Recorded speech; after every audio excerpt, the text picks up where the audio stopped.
Parte general, tema 9. El Poder Judicial. Regulación constitucional de la justicia. La Ley Orgánica del Poder Judicial. La Ley de demarcación y de planta judicial. El Consejo General del Poder Judicial. Designación, organización y funciones.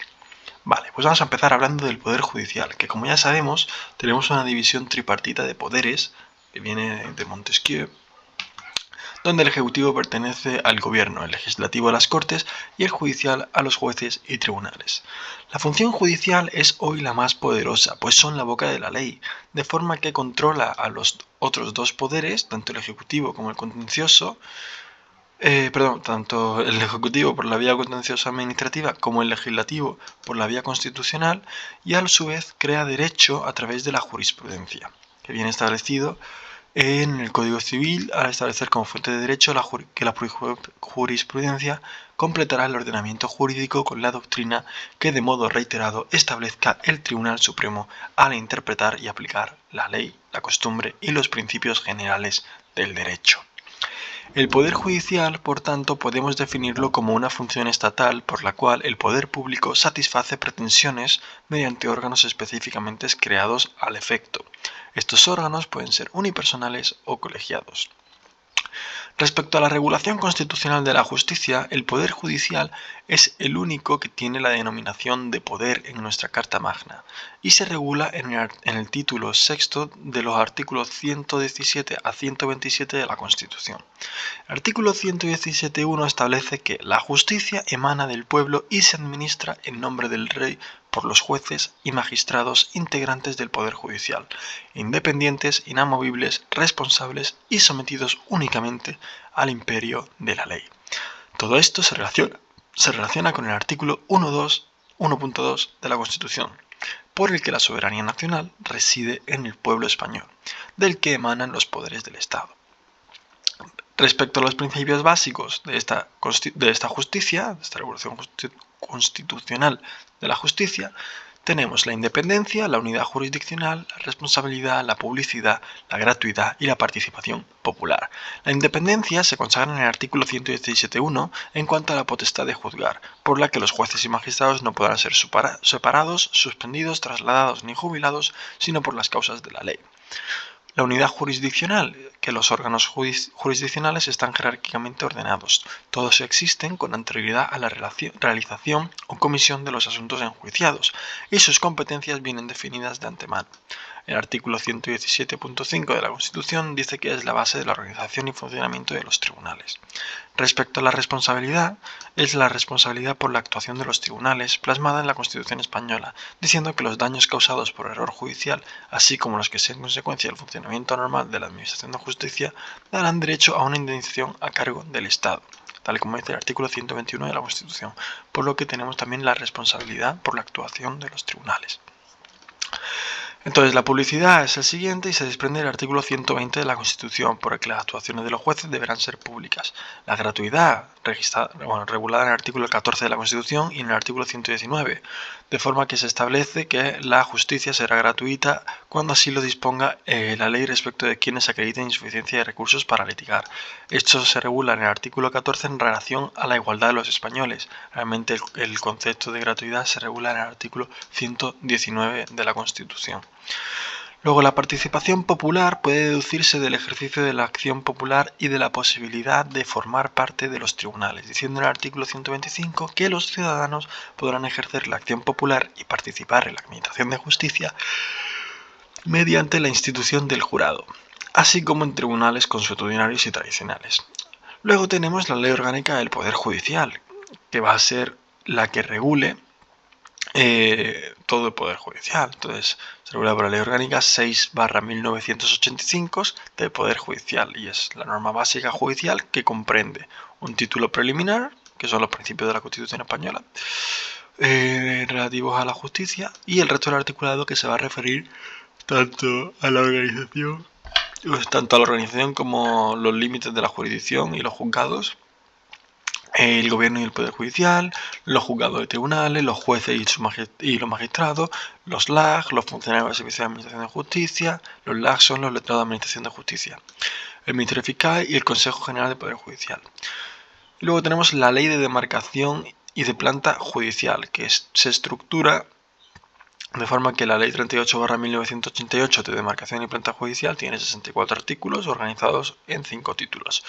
La demarcación judicial, vamos a tener el Tribunal Supremo, la Audiencia Nacional y los juzgados centrales, que tienen jurisdicción en toda España. Luego, con jurisdicción en el ámbito autonómico, tendremos el Tribunal Superior de Justicia de la comunidad autónoma en cuestión. Luego, en el ámbito provincial tenemos las audiencias provinciales, los juzgados de lo penal, de lo mercantil, de lo contencioso administrativo, de lo social, de vigilancia penitenciaria y de menores que tienen jurisdicción en el ámbito de toda su provincia. Y luego, los juzgados de primera instancia de instrucción y de violencia sobre la mujer que tienen jurisdicción en su respectivo partido, así como los juzgados de paz en su respectivo municipio. Recordamos que el partido judicial consiste en un municipio o un conjunto de municipios que forman un área de jurisdicción para que los juzgados puedan atender a sus funciones sin tener que ser municipio a municipio, porque si hay municipios de 3 o una persona, que incluso existen, pues no van a tener que tener un juzgado de primera instancia de instrucción en cada uno o de violencia contra la mujer. Bueno, luego tenemos la planta de los tribunales y juzgados, que hace referencia al número de personas que prestan los servicios en determinado órgano judicial, y todos van a ser cuerpos nacionales. La ley de demarcación y planta judicial 38/1988 dice que solo se ocupa de establecer el número de jueces y magistrados en cada órgano judicial. Luego tenemos el Consejo General del Poder Judicial, su designación, organización y funciones. Entonces tenemos que hablar de la designación diciendo que la jurisdicción tradicionalmente ha venido dependiendo del Ministerio de Justicia.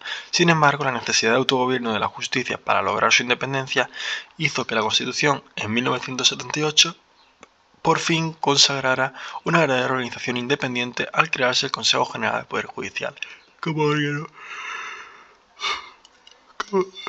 como órgano de gobierno del mismo. Artículo 122 de la Constitución. Así se establece que la ley orgánica establecerá su estatuto y el régimen de incompatibilidades de sus miembros y sus funciones, en particular en materia de nombramientos, ascensos, inspección y régimen disciplinario. En el artículo 122 de la Constitución se establece además que el Consejo General del Poder Judicial estará integrado por el presidente del Tribunal Supremo, que lo presidirá, y por 20 miembros nombrados por el Rey por un periodo de 5 años. De estos 12 serán entre jueces y magistrados de todas las categorías judiciales. 8 serán elegidos entre abogados y otros juristas de reconocido prestigio con más de 15 años de ejercicio en su profesión. ¿Cómo se van a designar los vocales? Bueno, los vocales del origen judicial, que son esos 12 de los que hemos hablado, será cualquier juez o magistrado en servicio activo que podrá presentar su candidatura. Aquel que desee presentar su candidatura podrá elegir entre prestar el aval de 25 miembros de carrera judicial en servicio activo o de una asociación judicial. Contra la proclamación definitiva cabrá recurso contencioso administrativo. La designación de vocales deberá respetar la siguiente estructura. 3 deberán ser del Tribunal Supremo, 3 de más de 25 años de antigüedad y 6 que no tengan restricción por antigüedad.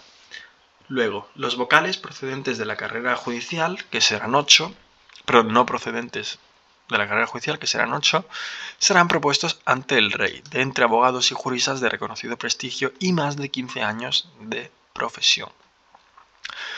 Luego, el nombramiento de los vocales serán nombrados por el Rey mediante el Real Decreto. La elección del presidente, será necesario ser miembro de la carrera judicial con la categoría de magistrado del Tribunal Supremo y reunir las condiciones para ser presidente de la Sala del Tribunal Supremo o tener más de 25 años de antigüedad. Se elige mediante votación nominal, que deberá obtener la mayoría de 3/5, ese 60%, de los miembros del Pleno, y de no lograrse una segunda votación, ganando quien posea mayores votos. Respecto a la elección de los del vicepresidente, dice que en el pleno ordinario del Consejo General del Poder Judicial, una vez elegido el presidente del Tribunal Supremo y el Consejo General del Poder Judicial, será nombrado el vicepresidente por mayoría absoluta por el pleno, a propuesta de su presidente. Y si no alcanza mayoría absoluta, se propone a otro candidato. Luego, el cese anticipado de los vocales dará lugar a su sustitución durante el mandato que ya hubiera comenzado. Y la renovación será cada 5 años, computados desde su constitución. Luego, la organización y funciones de este Consejo General del Poder Judicial vamos a tener que funciona estructurado en pleno y en 4 tipos de comisiones: permanente, disciplinaria, de asuntos económicos y de igualdad. Y les compete al Pleno, por ejemplo, la propuesta de nombramiento de miembros del Tribunal Constitucional, presidente de la Sala del Tribunal Supremo y de los Tribunales Superiores de Justicia de la Comunidad Autónoma. Luego la audiencia en nombramiento del Fiscal General del Estado y resolver los recursos de alzada contra el Tribunal Superior de Justicia de la Comunidad Autónoma, así como ejercer la potestad reglamentaria dentro del propio Consejo General del Poder Judicial. Y luego, respecto a las comisiones, bueno, la comisión permanente, atribuciones no reservadas a otro órgano, comisión disciplinaria, instrucción de expedientes y sanciones a jueces y magistrados, asuntos económicos, estudios de carácter económico-financiero encomendados al Pleno, y comisión de igualdad, pues asesorar al Pleno sobre medidas de igualdad entre mujeres y hombres en el ejercicio de atribuciones del Consejo General del Poder Judicial.